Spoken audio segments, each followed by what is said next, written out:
That every time you settle in any facet of your life, or any time you defer that risk that's been on your heart, that thing you want to do or chase after or build or create, every time you defer those things, you are telling God and yourself, there's no way it could get any better for me.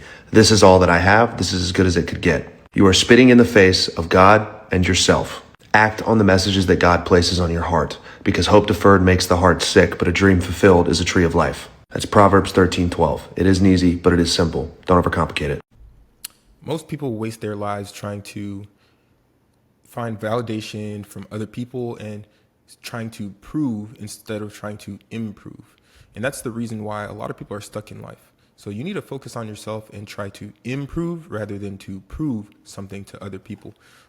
These other people haven't been through what you've been through, have not done what you've done. And most people want validation. You want approval. You want acceptance, right?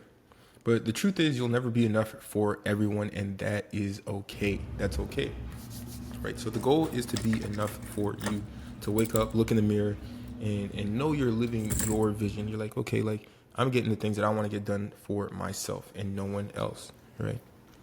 So every scroll is someone else's highlight reel. So when you go on other people's social media, you get into the trap of comparison. And every post is designed to make you feel like you're behind. But when you're focused on them, you forget to be in your own lane. So it's kind of like when you're driving. If you're looking into another lane, you can't see what's going on in traffic. If you're looking behind, you can't see what's happening up front. So you end up bumping into and crashing into the car ahead of you. You end up crashing. This is how life works. You have to focus on the things that you desire, on the things that you can do to get you to where you want to be, right?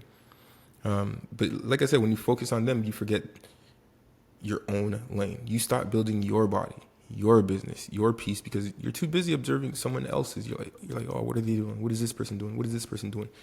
And there's always going to be the gods, and then the people, the general population.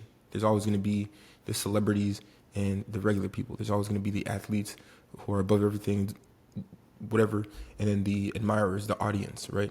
The audience is the people, and the regular people are the people who are always holding those other people up in a pedestal and just watching, okay? And they're not taking action.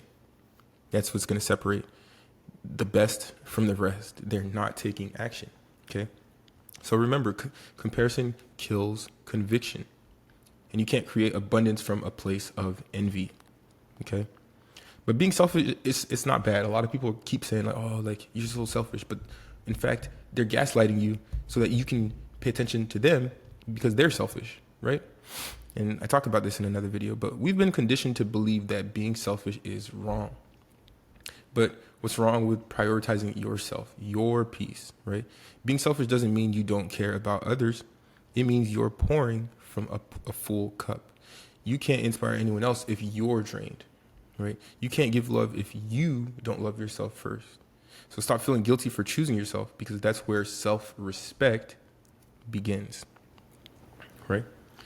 And then another thing along the lines of focusing on self to become the highest version is the power of the tunnel vision, the power of energy. Energy goes where attention flows, right? Or energy flows where attention goes. When you commit to something fully, you craft a mission, a version of yourself. The world will call you crazy, right? They'll call you, you're crazy, you're obsessed, you're arrogant, right? You let them talk. You have to let them talk, because they don't have the same visions as you, the same aspirations, and they haven't been through the same things as you.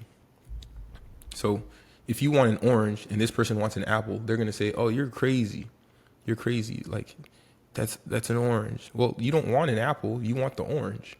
And they don't want the orange. They want the apple. So how would it make sense to pay attention to what they're saying if they want something completely different than you, right?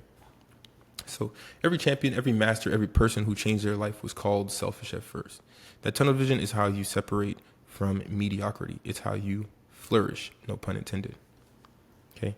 But you need to detach from validation in order to get there. People are going to doubt you. They're going to misunderstand you, and project their own fears onto you. But don't take it personally.